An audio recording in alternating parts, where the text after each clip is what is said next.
Rice for Dinner by Meg Boland of Queanbeyan 2620. Narrated by Janine Penfold. Auntie Molly didn't have any children of her own, or any husband, for that matter. In a way, my siblings and I were her surrogate children. So when I had my first child, it was Auntie Molly who came to stay and be my support person for 2 or 3 weeks after the birth. In those unenlightened times, it was unheard of for a husband to stay at home from work after the birth of a child, to bond with that child or, heaven forbid, to take on some motherly tasks. The sky might fall in.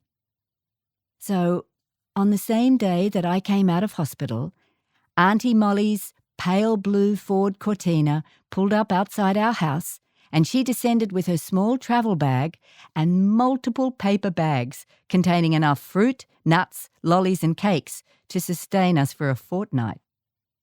Now, my husband, Jin, had grown up with his Chinese mother and sister, neither of whom were shrinking violets. They knew their own minds and how to get their own way. But by our family standards, they were spectacularly quiet about it. I thought he would easily adjust to Molly, but he was rather overwhelmed by sharing his home with someone who bellowed sudden, loud, unexpected demands, often from another room. "Has anyone seen my slippers?" Or, "I'm making a cup of tea. Any takers?" Having come to look after me, Molly was bent on doing her very best to make up for the depredations caused by pregnancy and a baby who continued to feed off me.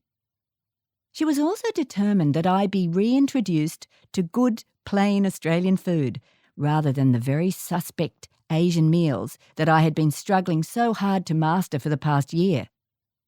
So, on the Sunday following my return home, she prepared a roast leg of lamb with all the trimmings, and I lay on my bed with an insatiable baby and savoured the aromas coming from the kitchen.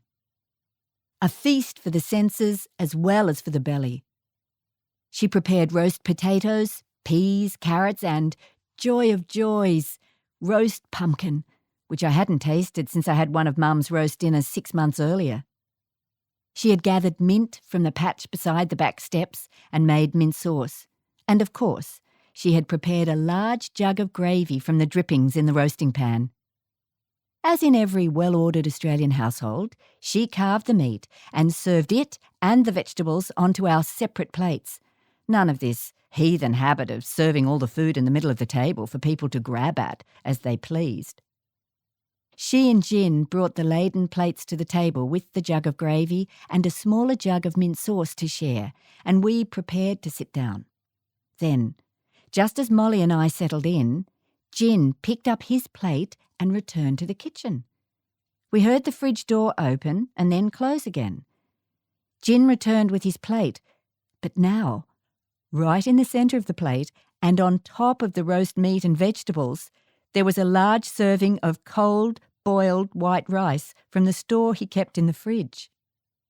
Auntie Molly was speechless for a long moment, just staring at the travesty.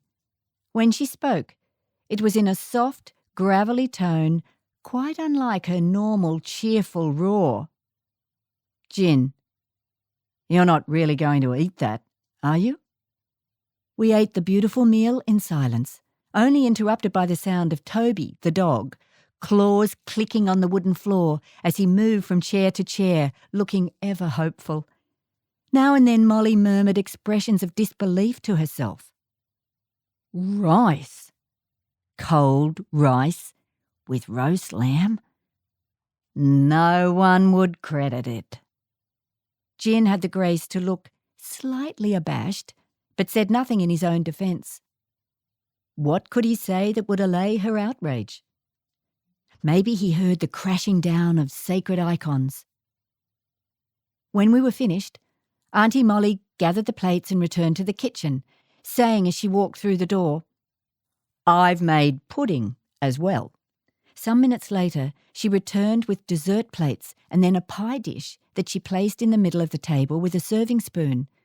As she scooped Jin's share from the dish of sweet, creamy rice pudding with its golden skin, she announced quietly, "See, I already prepared rice for you."